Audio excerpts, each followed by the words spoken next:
Hi, Blaine. So what we're going to do today is go over the passage that you sent me. We'll do both of them and we'll kind of work through each one. I'm going to read this fresh, so I haven't even pre-read this. So I'm going to show you like how we kind of walk through it and you can compare how I analyze it to how you did. So let's go ahead and get started.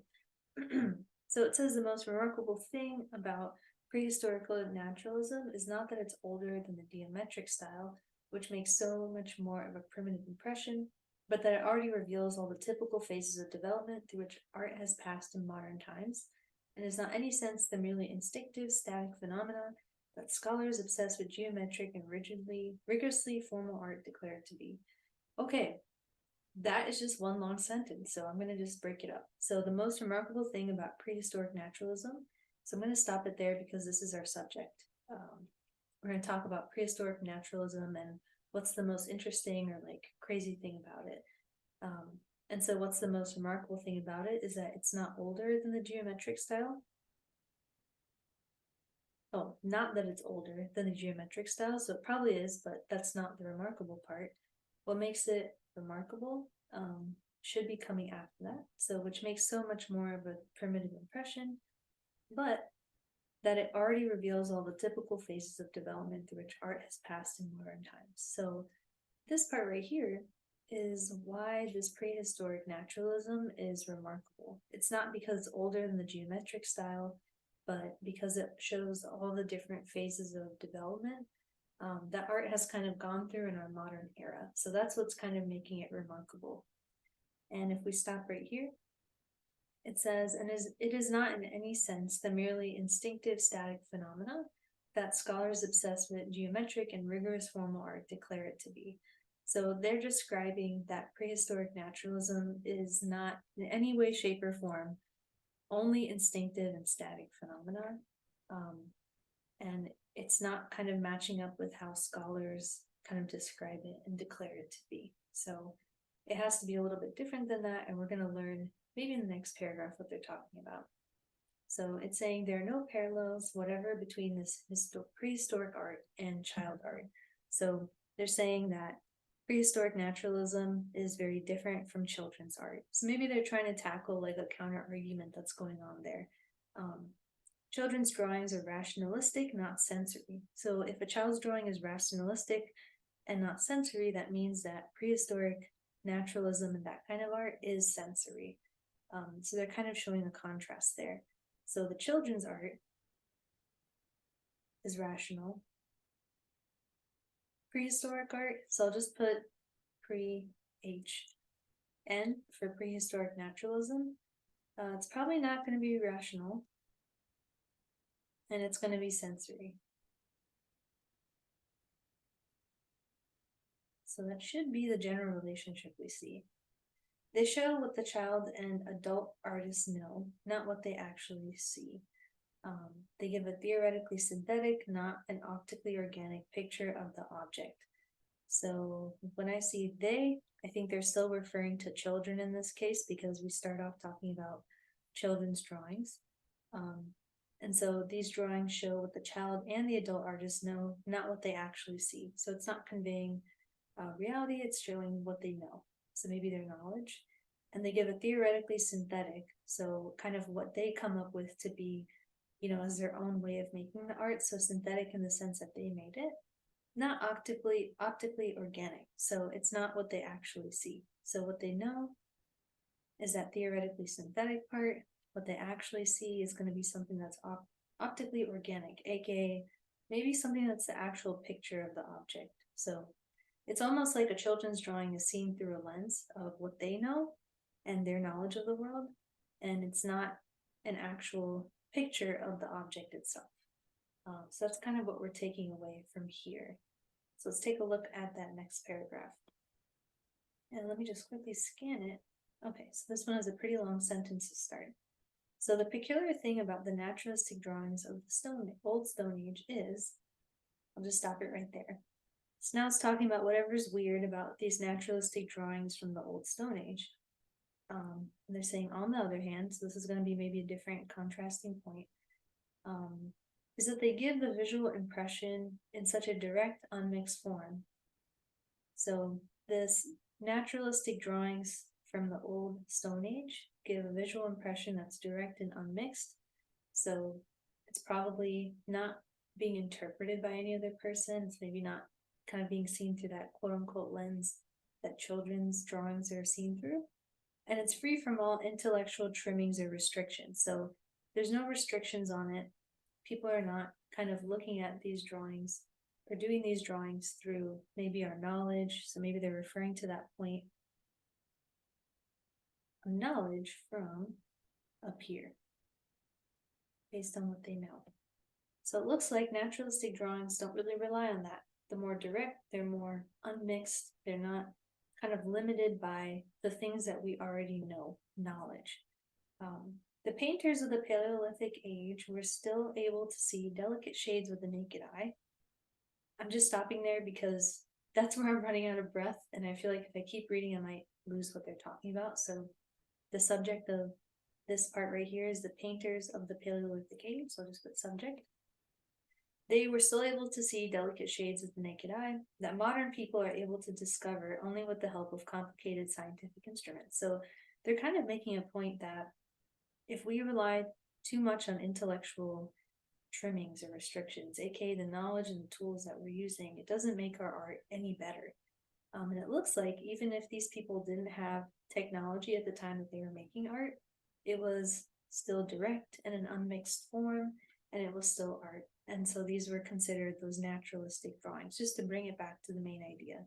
So far they kind of talk about prehistoric naturalism and what's really interesting about it, which they talk about it right here. And they kind of say it's not only instinctive and static, and they're going to elaborate on it more. They also clarify that prehistoric art and children's art are not really similar or don't have any parallels or similarities between them.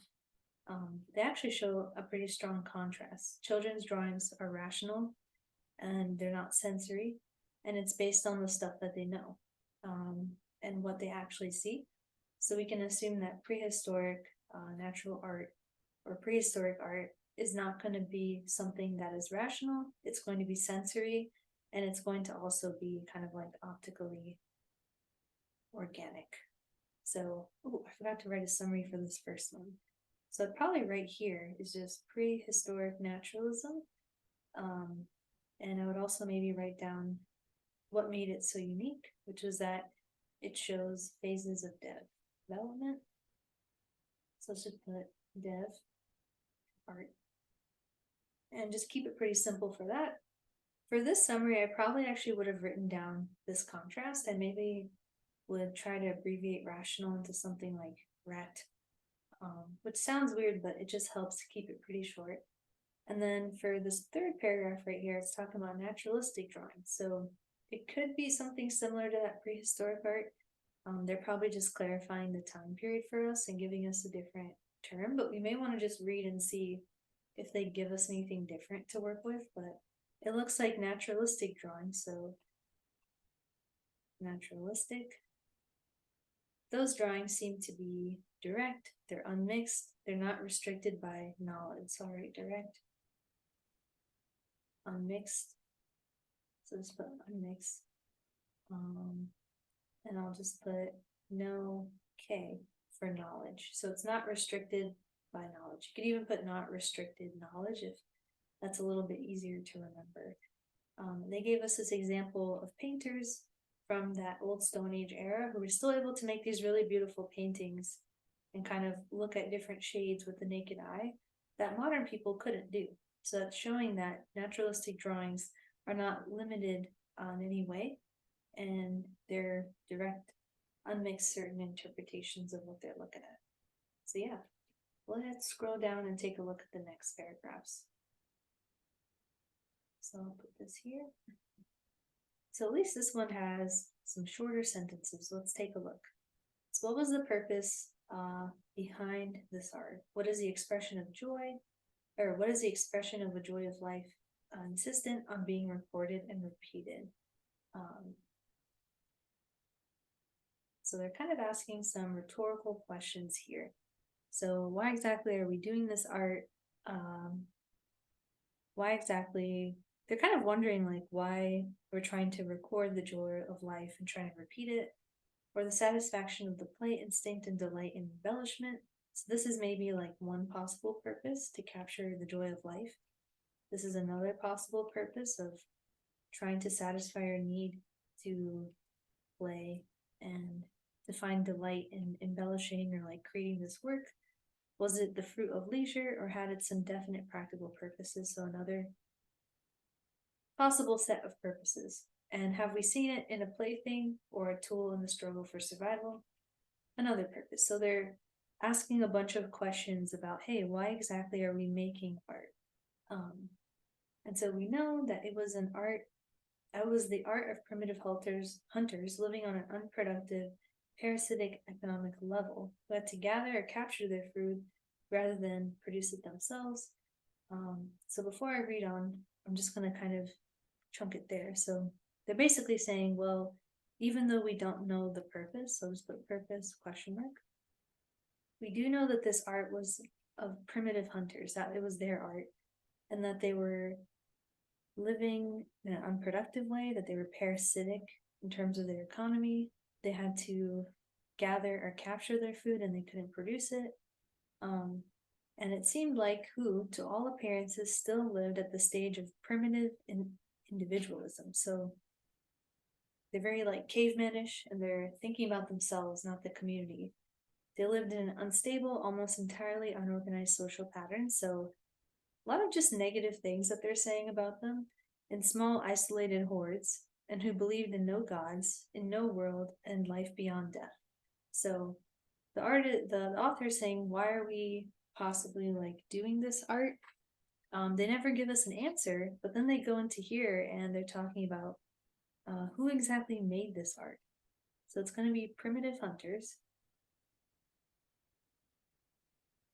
but they have a very negative tone about them. And they're kind of saying, well, despite all the wonderful purposes of art, it looks like the people who started to make this art were not that wonderful themselves. And they're giving us a strong contrast here. So we need to see where this is taking us and why they mention this contrast. So for the next paragraph, it says, in this age of purely practical life, so the way that they lived was purely practical, everything obviously still turned around the bare earning of a livelihood. So I guess everything they did was so that they could just basically live at a basic level. And there's nothing to justify us in assuming that art served any other purpose than a means to the procuring of food. So the author finally answered the question, what was the purpose of art during this prehistoric age? And they're saying, well, if they lived very practically and they did all this stuff just to live, then we can assume and there's nothing to justify us in assuming that art served any other purpose. So the author is saying that the purpose was to get food and to survive. So that was the main purpose. Food and survival. So the sentence structure here is saying there's nothing to justify us in assuming that it served any other purpose, aka there's no reason for us to assume that they did anything else with their art except use it as a way to find food. Right? So that tells us, hey, why did they ask these questions about the purpose? And then why did they kind of just show that these primitive hunters who made the art really were just trying to live on a basic level? And that kind of explains like why they did that.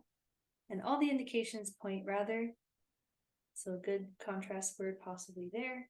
They're kind of telling us to look at something different. So all the indications or evidence or signs they talk about told them to focus on the fact that it was the instrument of a magical technique. Okay, so art is maybe related to some magical technique. We don't really know what that means, so we want to keep reading. And as such, had a thoroughly pragmatic function. Okay, so it was seen maybe either as like a teaching thing, I think pragmatism means teaching, or as something more practical, aimed entirely at direct economic objectives. So they're saying that this magical technique, whatever it was mostly for economic reasons.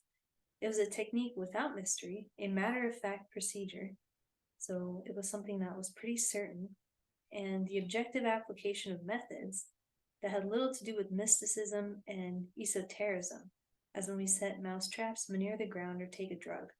So kind of stop there. So this was a very objective kind of thing that people did. So they're saying that art was used objectively. And the reason they did it was to find food or for like economic reasons, like they said.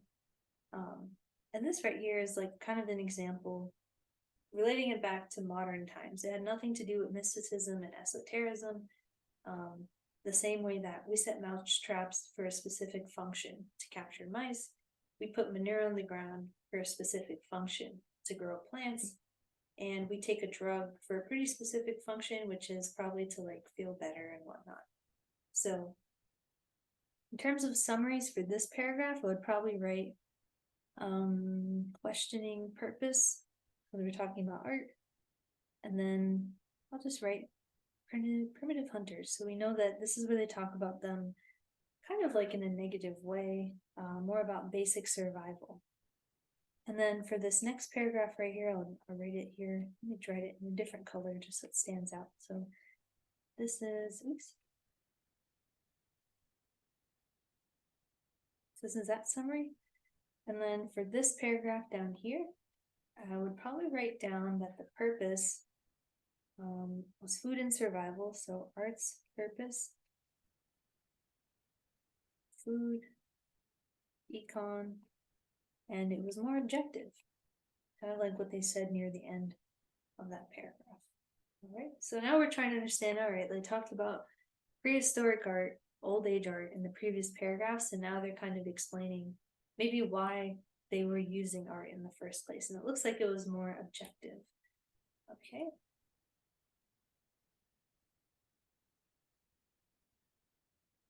All right, so we're at the last paragraph. So let's take a look. The pictures were part of the technical apparatus of this magic. So the pictures is referring to the art that we were talking about before of these prehistoric people.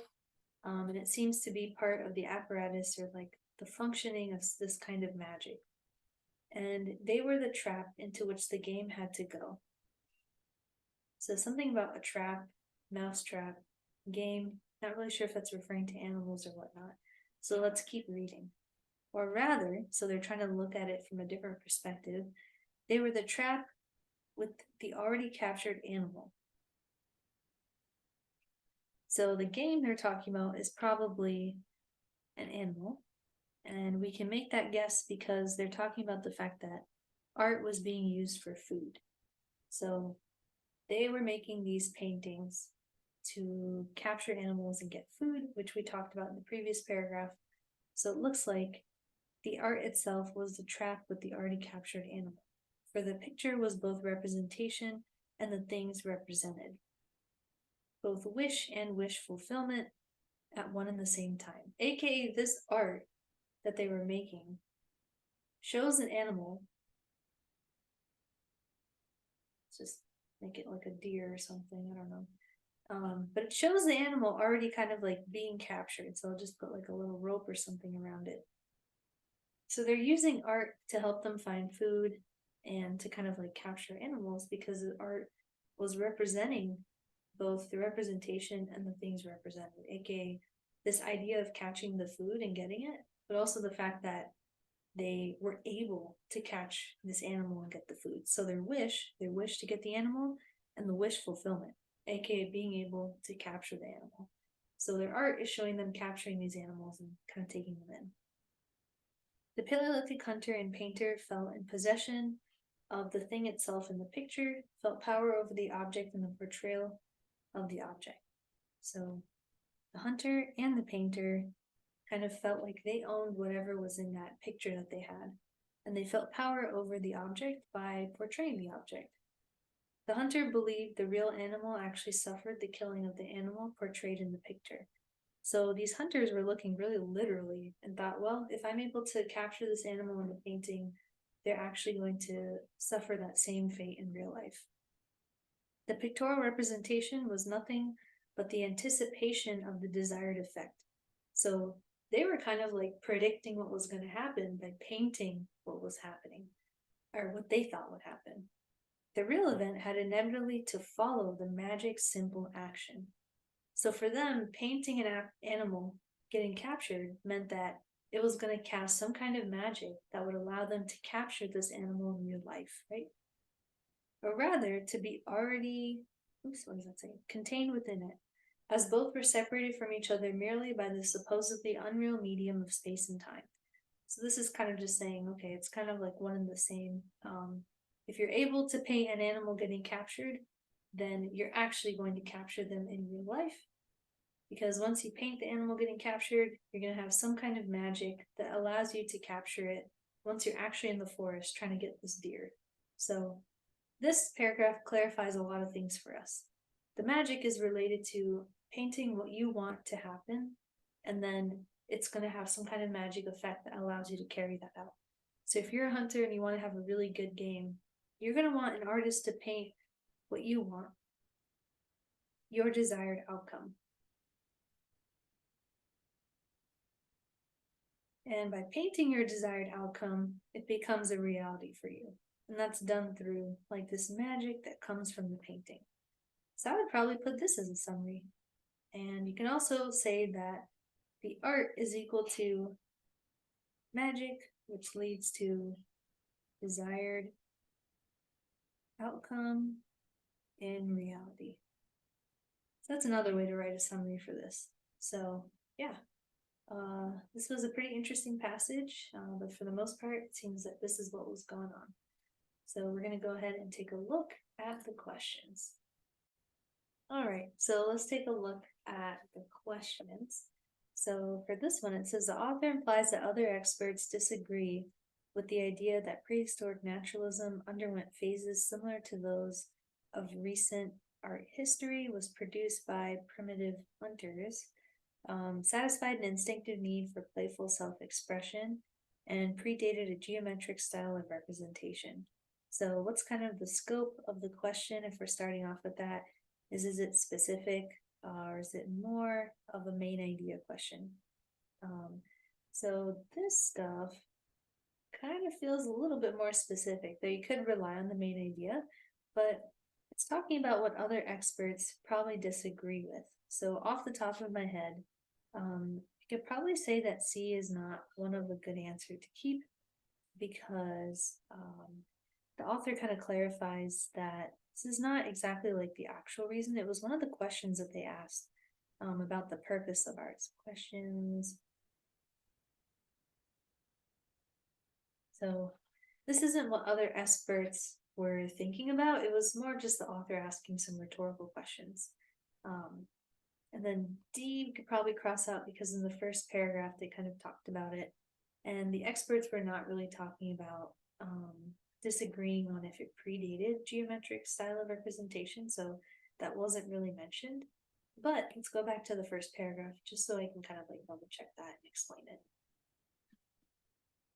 So here, if we're looking at it, let's see. Yeah, so the most remarkable thing about prehistoric naturalism, so the most remarkable thing about it, is not that it's older than the geometric style, but that it already reveals all the typical phases of development. So yeah, this is not the opinion of other experts. This is just the artist saying, the author is saying, hey, this topic of prehistoric naturalism, the most important thing about it isn't that it's older than other geometric styles. So this does tell us that prehistoric naturalism is older than geometric styles, but it's not the opinion of other experts. Just the author saying, hey, that's a characteristic of it, but probably not the most important point regarding it. So now that we're down to 50-50, we kind of want to compare these answers and see which has the most evidence and which one relates back to the question. So we're kind of looking for what other experts would possibly disagree with when it came to prehistoric naturalism. So we'll break up the answer into parts. So for A, it underwent phases similar to those of recent art history. This was in paragraph 1, and we need to know if other experts would possibly disagree with it, aka is there some kind of disagreement in the art field? And is this not a common thing that people believe? Whereas B, it was produced by primitive hunters. That was a little bit later in the paragraph, like somewhere maybe in the middle of it. And so we can double check, was this really produced by primitive hunters? My hunch is that the answer is A, because we know that they mentioned that the most remarkable thing about prehistoric naturalism was that it showed all the different phases of development in art history.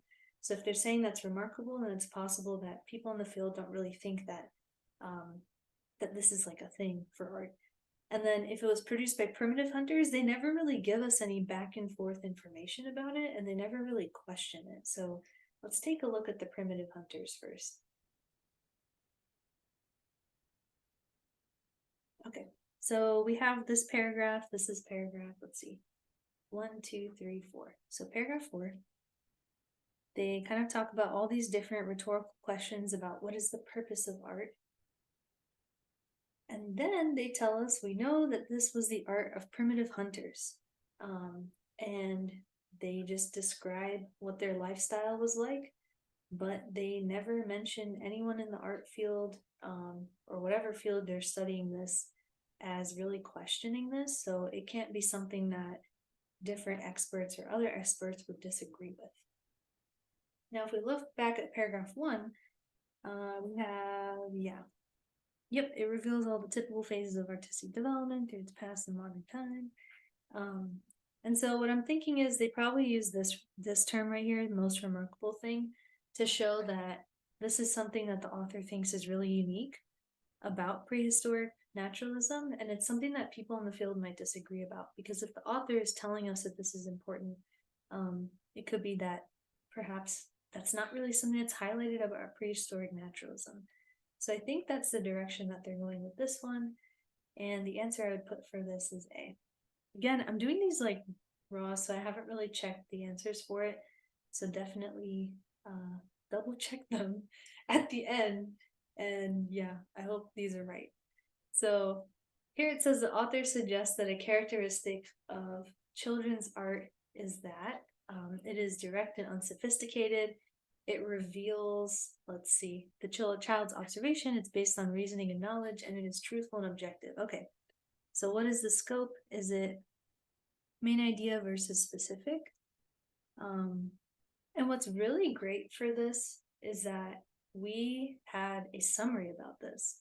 And in this one, we said that children's art was more rational and it was based on their knowledge, and it was also more like objective, I think. And that prehistoric art, so I'll just put PH, was not really rational, and it was not based on knowledge and all that stuff. And I think also children's art is not sensory. So the best thing to do first is to use that summary that we made of the paragraph, but let's say you don't remember for sure. We can go back here and take a look. So right here is where they compared prehistoric art and child art. And as we were reading, we knew that there was a kind of relationship between the two. So children's drawings are rationalistic, they're not sensory. They show what they know, so it's based on like knowledge, not what they actually see, so it's not really literal. And it's kind of like synthetic. So we're looking for anything that's more rational, objective, that kind of stuff, based on the words that we have to go off of here. If the question asked how prehistoric art could be described, it's basically the opposite of children's art, so you'd look for the opposite. So you'd look for something that's not rationalistic, something that's not sensory, etc. So based on that, we can pick, I think, C pretty safely. Direct and unsophisticated, they never tell us it's unsophisticated, so that'd probably be out. And I don't even know about direct. It reveals the child's observations. Nope, because it's very theoretically synthetic, not organic to the object that they're doing. They're also basing it on what they know, not their observations, so that wouldn't be it. It's truthful and objective. They never said it was truthful. It might be objective, but we could be looking at another paragraph of that, so I wouldn't pick. I'm picking between C and D. I'd probably want to double check if it's really objective, but you're again picking which answer has the most evidence, and we know that this for sure was told in the passage. For D, we can just go up really quick and check that. Of where they talked about objectivity. They don't talk about it in this paragraph, so I wouldn't worry about it being really objective. I know when I was summarizing it, it said objective, but I think I was drawing from another paragraph, so it'd be safer just to use the words that they give us here. And yep, yeah, so these paragraphs later don't really talk about it, so I would focus on which answer is most supported based on what we read in the passage, right? So when you're comparing answers, you double check, does it relate to the question and does it relate back to the passage? So these both relate to the question, but C relates more to what they talked about in the passage, so I would pick that one. Okay, so the passage suggests that in comparison with modern artists, painters of the Paleolithic era were. Okay, so what is the scope of this question? Is it main idea versus specific? So this one feels a little bit more specific, comparing painters from the old Stone Age versus the modern age. And we may want to see if there's any examples that we can pull from for this. So what question is this really quick? Let's see. This is number 1, number 2. Okay, yeah, we're on number 3. So the scope is a little bit more specific about comparing it. And we'd really want to look for examples of these in the passage. So we'll take a look at the answer choices first to see what we want to look for. So the comparison of painters in the Paleolithic age were less able to depict natural forms with accuracy. So we're looking at any examples of things like nature, and if they didn't do it accurately. Less likely to notice subtle variations in color. So we're looking for, did they notice variations in the color, and if they weren't able to. So now I'm remembering that this is from that paragraph where they showed the shades of color and like technology, all that stuff. And then more likely to create abstract interpretations of a scene. So are they not going to show something more literal? And be more aware of their visual environment. So a greater awareness of the things that they're seeing and what they're looking at. So before we go back in that paragraph per se and kind of like jump into the details, you may want to cross out a few answers that are kind of like not matching up with your summaries or what we read. So there was that paragraph where they talked about the nature art, like naturalistic art, and how naturalistic art didn't really have any restrictions in terms of knowledge, right? That was our summary for that paragraph. So which ones you can probably cross out are, let's see. So it's asking about what the painters of the Paleolithic age were. So we can kind of categorize each answer as if it was be a modern artist versus a Paleolithic. So less able to depict natural forms with accuracy, would that be modern or Paleolithic? Probably modern, because they said in that paragraph that they weren't able to distinguish between shades and that they had those restrictions because of knowledge and kind of like technology. So that might be modern. It could also just be out of scope and like not relevant to that paragraph, so I probably wouldn't pick A. For B, less likely to notice subtle variations in color, this would be the modern artist. So we can definitely cross out this one as well, because we're looking for what how we would describe painters of the Paleolithic age, the old Stone Age. And we know that modern artists, because of technology, were not able to notice those subtle variations. More likely to create abstract interpretations of scenes, perhaps. Well, actually, no, this would actually be modern as well. Because Paleolithic artists were focused on the natural forms, they weren't letting knowledge and outside influences affect it. They were more focused on kind of like what they were looking at. So this would also probably be modern.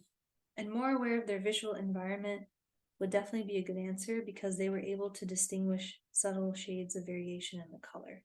So that's how you pick D, but let's go back to the passage really quick if you're wondering, hey, like, let's say you just didn't remember it and you weren't sure how they got that answer, so, or how we got that answer.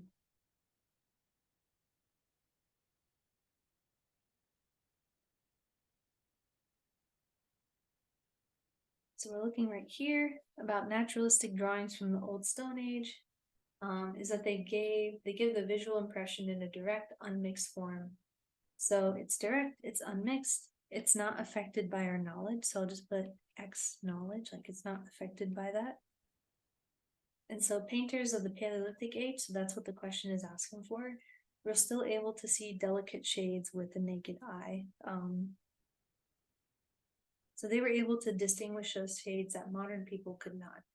So they would be more aware of their visual environment because they're able to tell apart these small intricacies like those shades and whatnot that modern people can't do because we rely too much on technology and knowledge. So for 3, we can say D.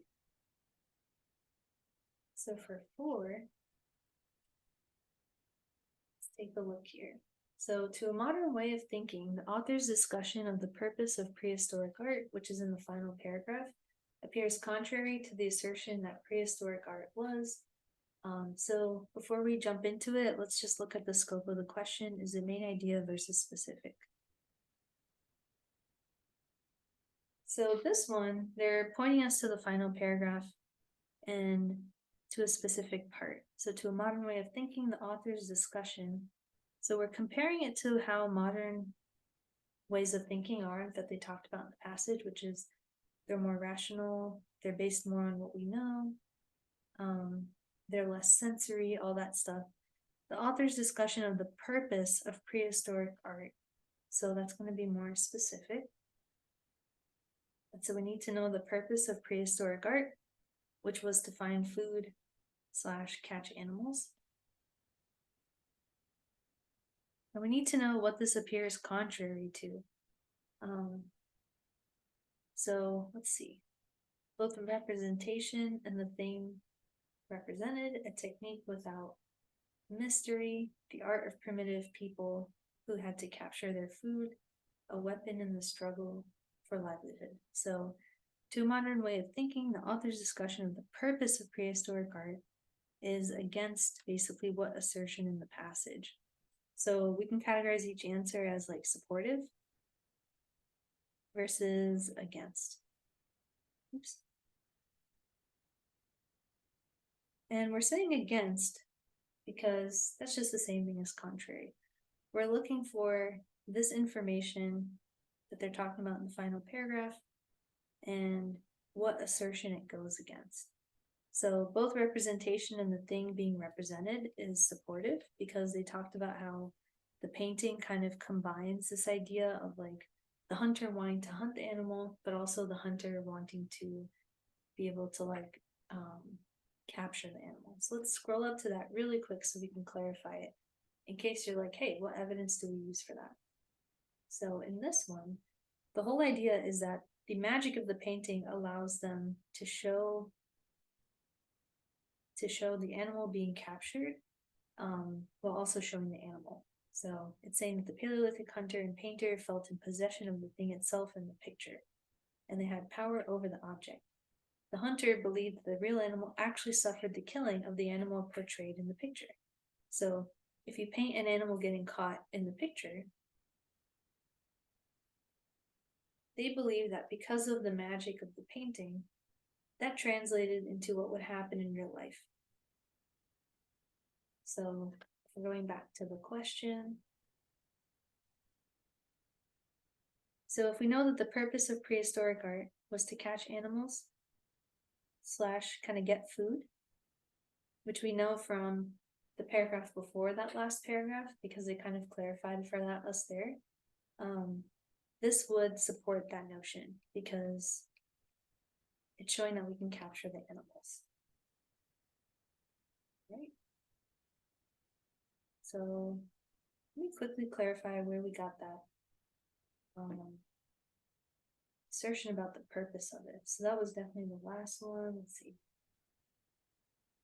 Yep. So they also told us here is that everything turned around into bare earning and livelihood, and that it's mostly just to kind of like get food. That's the big idea there. All right, so we're on question 1, 2, 3, 4. Yep. So this one we can cross out because it would support purpose again. Animals / food. So then for B, a technique without mystery. Let's see. So this one we could probably keep and we'll come back to it. The art of primitive people who had to capture their food, um, definitely would support it because it goes back to this idea of wanting to capture your food and getting the animal. So if you have the art showing us capturing the animal, then that would translate to real life. And then a weapon in the struggle for a livelihood. Okay. So if we're comparing these two answers, which one would be the best one based on what we know from the passage, right? So we're always comparing, do these answers relate to the question stem? Answer choice D probably actually doesn't, because this was in the paragraph about when they asked all those different rhetorical questions about like, oh, why do we have art and all that stuff. So D, probably not. And for B, it would probably go against this idea that this technique didn't have any mystery, because they do talk about magic in that last paragraph, that the magic of the art went ahead and allowed them to capture those animals. So if you didn't have any mystery, and like they said it was like this objective kind of technique, then this magic should actually be more clear for us, and it isn't. So that's probably why the answer is B. Let's go ahead and look for the evidence for D really quick, just so we have that closure.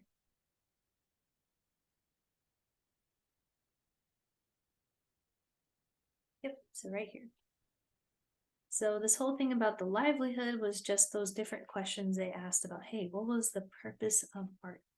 And so it's not really related to our discussion about magic and art and all that stuff.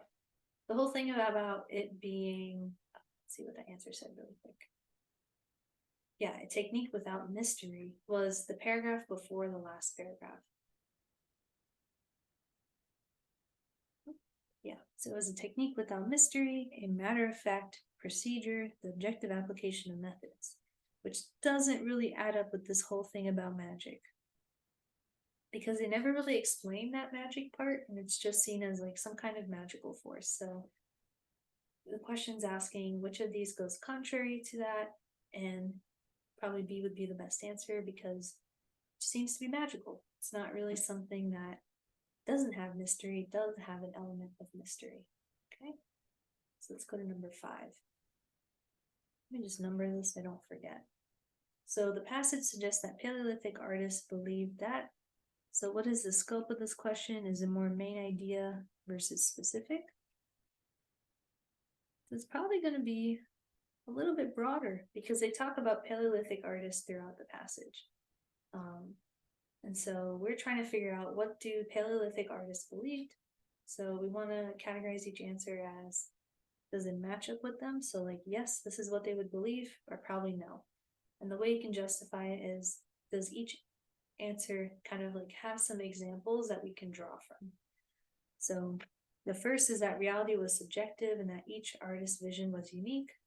The artist acquired the qualities of the object portrayed. The skill of the artist should impress the viewer, and the artist gained control over the object portrayed. So the easiest one we could probably cross out is C, because they gave us no examples in the passage about impressing the viewer. The second one we can probably cross out is B, because they never say that they're going to take the qualities of the object. So what you're always looking for is, do they state it? Or do they have some examples, some evidence, some kind of elaboration? And for B and C, they never give us examples of those, so those are out. So if we're looking between A and D,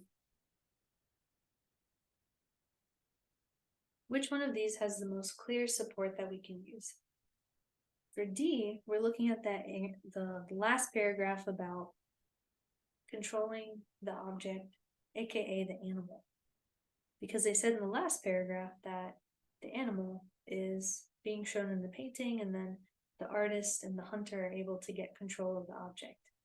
For A, the only thing I can think of is that they did tell us that it was very an individualistic society that these prehistoric people had, but they never really tell us about each artist's vision, and reality being subjective, I think it's a bit of a stretch. So if we're looking at which has the better evidence, it's going to be D in this case, because we have a clear example from the passage.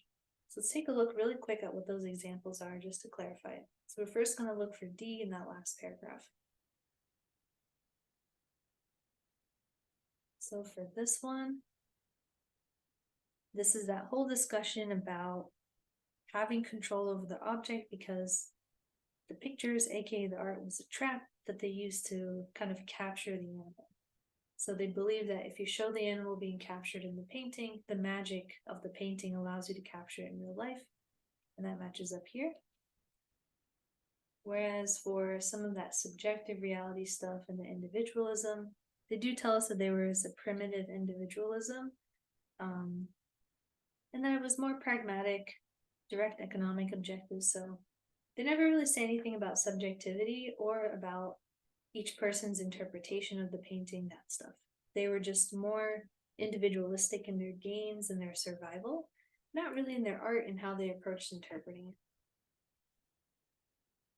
So number 5, oops, I lost track of that. So number 5 is most likely going to be D. So let's see. Ooh, this is a long one. Assume that Paleolithic cave paintings have recently been discovered at numerous sites, and all of them depict mountains, lakes, and rivers. How do these discoveries relate to the author's theory? So we have, they support it by showing that Paleolithic artists painted a variety of things that were important to hunters. Weakens the author's theory by showing that the painters probably believed that the objects had spiritual powers. They disprove it by showing that some artists could not have had the motive attributed to them, and they do not affect it because it applies only to pictures of animals. Okay, so let's look at the scope of the question.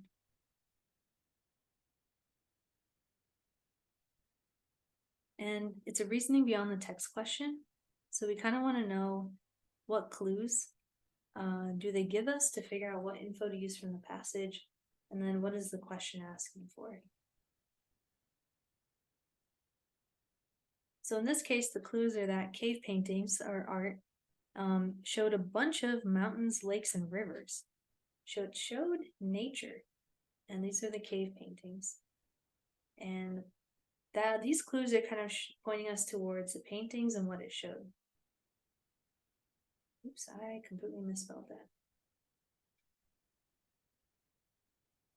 Paintings which showed animals.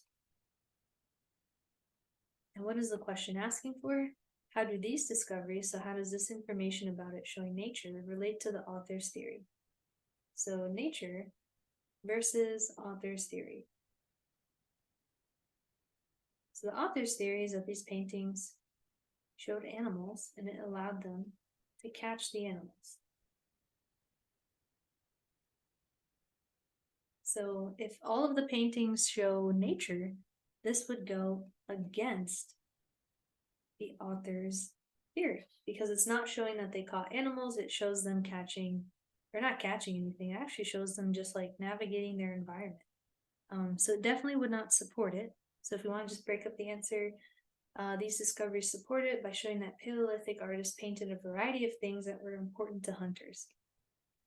This still doesn't really match up with the author's theory because the author's theory didn't care about their environment or the different things that hunters cared about. It just said that the hunters cared about painting animals. So this would be out. Painting animals and catching animals. So then for B, they weaken it, so this might be a possible answer, by showing that the painters probably believed that the objects had spiritual powers. All right, so this is a bit out of scope of the author's theory. The author's theory is just focusing on animals and catching animals for food. These findings from this part right here, so all this stuff about nature, would probably disprove it. So I may want to get rid of B. So B's a bit iffy. C, they disprove it. All right, so probable answer. But let's see why they say they would disprove it. By showing that some artists could not have the motive attributed to them. Yep. This would go against the motive of the author, which is that they use these paintings to see animals and to capture animals to help them with hunting. So this is a really good answer. For D, they don't affect it. Okay, so it's probably not it because it applies only to pictures of animals. All right, bad answer. Doesn't really compare, and it really doesn't answer the question, right? You always want to compare. Does it go back to the question and does it refer to stuff from the passage? So D doesn't answer the question, so that's out.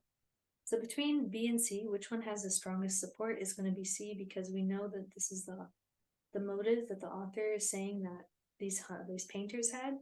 This is the motivation of the painters.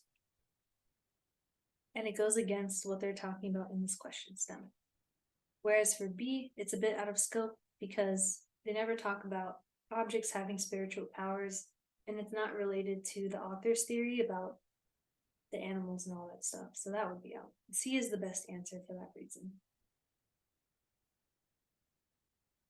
So our last question, the passage suggests that the conditions of prehistoric life that most influenced the production of art was leisure time, which allowed cultural activities to be pursued, instability, which focused all actions on survival, hunting skills, which produced the expectation that equal skill would be shown in painting the animals that were hunted, and social organization, which produced the specialization needed for the creation of art. So what is the scope of the question? Is this main idea versus specific? So the passage, this question is asking what part or what condition of prehistoric life led to the production of art. So this is going to be more main idea. Or you could maybe argue it's more specific because they gave us a specific paragraph about it. But it's safer to say main idea just because we can kind of draw from like the main points of the passage. So what was the reason that they made art? The reason they made art was to get food and to survive. And we got that from the last paragraph because they talk about the animals, but also that previous paragraph where they talked about the purpose of art. So let me go up and show you what that paragraph was really quick. So we get it from this paragraph. They talked about catching animals and survival. And they talked about it here, where they raised all these different rhetorical questions about the purpose of art. And then they basically say that it was for primitive hunters to capture their food. Oops, not that paragraph, actually. No, this just described it, and then they clarified it here. My bad. So this is the paragraph where they say it's for a practical life, just so that they could figure out their livelihood and survive.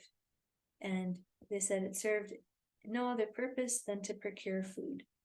That was my bad. So this is 1, 2, 3, 4, 5. Paragraph 5 and the last paragraph. So let me just write that down.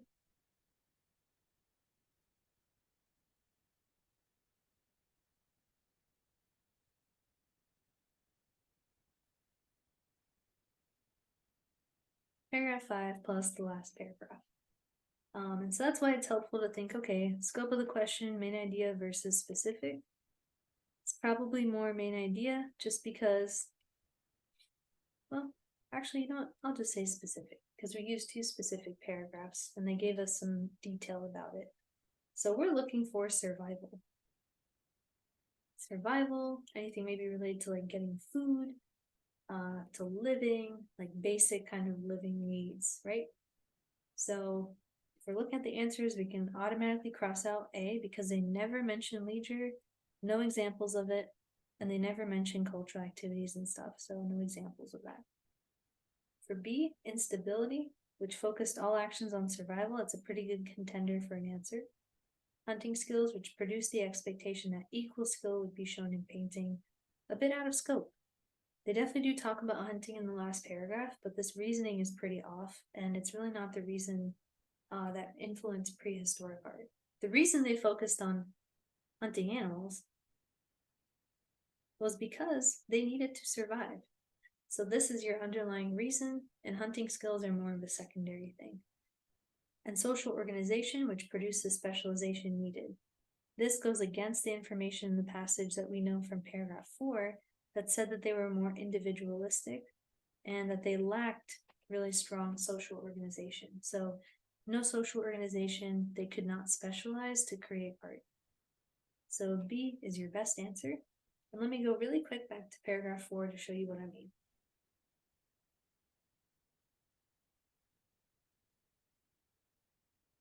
So yeah, paragraph 4. They had unorganized social patterns and small isolated hordes and who believed in no gods, all that stuff. So they could not have had any social organization that would have allowed them to divert energy to making art. So yeah, that is the first passage. It's pretty long, but I think it was pretty good practice, and so I hope this was helpful.